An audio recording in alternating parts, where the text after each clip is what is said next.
Assalamu Alaikum. Hello friends, welcome back to my channel. இன்னைக்கு நம்ம சேனல்ல ஆரஞ்சு மில்க் ஷேக் எப்படி செய்யலாம் அப்படிங்கறத இன்னைக்கு நம்ம இந்த வீடியோல பார்க்க போறோம். இந்த சம்மருக்கு இந்த ட்ரிங்க் ரொம்ப குளிர்ச்சியா இருக்கும். குழந்தைகளுக்கும் பிடிச்ச மாதிரி இருக்கும். எப்படி செய்யலாம்னு பார்க்கலாம். ஆரஞ்சு மில்க் ஷேக் செய்யறதுக்காக நான் 3 ஆரஞ்சு எடுத்துர்க்கேன். ஆரஞ்சை இந்த மாதிரி நீட்ட வாக்கில் கட் பண்ணிக்கோங்க. குறுக்க கட் பண்ணக்கூடாது. இந்த மாதிரி நீட்டமாக கட் பண்ணிக்கிட்டீங்கன்னா தான் சொலையாக உரிக்கிறதுக்கு நமக்கு ஈஸியாக இருக்கும். இதே மாதிரி எல்லாத்தையுமே கட் பண்ணி எடுத்துக்கோங்க. நம்ம எடுத்துருக்க இந்த குவான்டிட்டி 4 பேர்கிட்ட தாராளமாக குடிக்கலாம். இப்போ ஆரஞ்சு எல்லாத்தையுமே கட் பண்ணி எடுத்தாச்சு.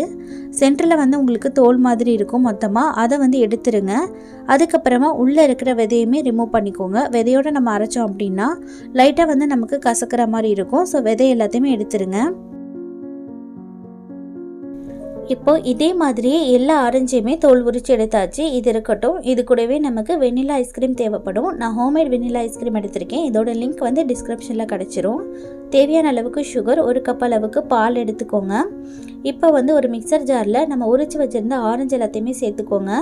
நான் 1 கப் அளவுக்கு ரா மில்க் ஆட் பண்ணியிருக்கேன். நல்லா சில்லுன்னு ஆட் பண்ணிக்கோங்க. நீங்கள் காய்ச்சி ஆற வச்சுட்டு அதுக்கப்புறமா சில்லுன்னு கூட ஆட் பண்ணிக்கலாம். தேவையான அளவுக்கு சுகர் ஆட் பண்ணிக்கோங்க. நான் 4 டேபிள் ஸ்பூன் அளவுக்கு ஆட் பண்ணியிருக்கேன். இதுவே கரெக்டாக இருந்தது. இது கூட கொஞ்சமாக ஐஸ் க்யூப்ஸ் ஆட் பண்ணிக்கோங்க. 2 ஸ்கூப் அளவுக்கு நான் வெனிலா ஐஸ்கிரீம் ஆட் பண்ணியிருக்கேன். வெனிலா ஐஸ்கிரீம் ஆட் பண்ணணும் அப்படின்னு கட்டாயம் கிடையாதுங்க. விருப்பப்பட்டால் மட்டும் சேர்த்துக்கோங்க. சேர்த்தா ஃப்ளேவர் நல்லாயிருக்கும். இப்போ இதை நல்லா ஸ்மூத்தாக பிளெண்ட் பண்ணிக்கோங்க. நல்லா ஸ்மூத்தாக அரைச்சாதான் நமக்கு வடிகட்டாமல் அப்படியே குடிக்க முடியும். உங்களால் ஸ்மூத்தாக அரைக்க முடியல அப்படின்னா இதை வடிகட்டி தான் குடிக்கிற மாதிரி இருக்கும். ஸோ அதுக்கு தகுந்த மாதிரி அரைச்சி எடுத்துக்கோங்க. நான் அப்படியே தான் சர்வ் பண்ண போகிறேன். அவ்வளோதாங்க, நம்மளோட சூப்பரான ஆரஞ்சு மில்க் ஷேக் ரெடி ஆகிடுச்சு. இந்த ஆரஞ்சு மில்க் ஷேக் நான் சொல்லி கொடுத்த இதே மாதிரி மெத்தடில் கட்டாயம் ட்ரை பண்ணி பாருங்கள்.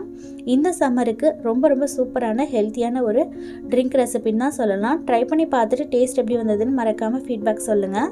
வீடியோ பிடிச்சிருந்ததுன்னா லைக் பண்ணிக்கோங்க. இதே மாதிரி வேறொரு ரெசிபியோட மீட் பண்ணுறேன். ஓகே ஃப்ரெண்ட்ஸ், பாய். அஸ்ஸலாமு அலைக்கும்.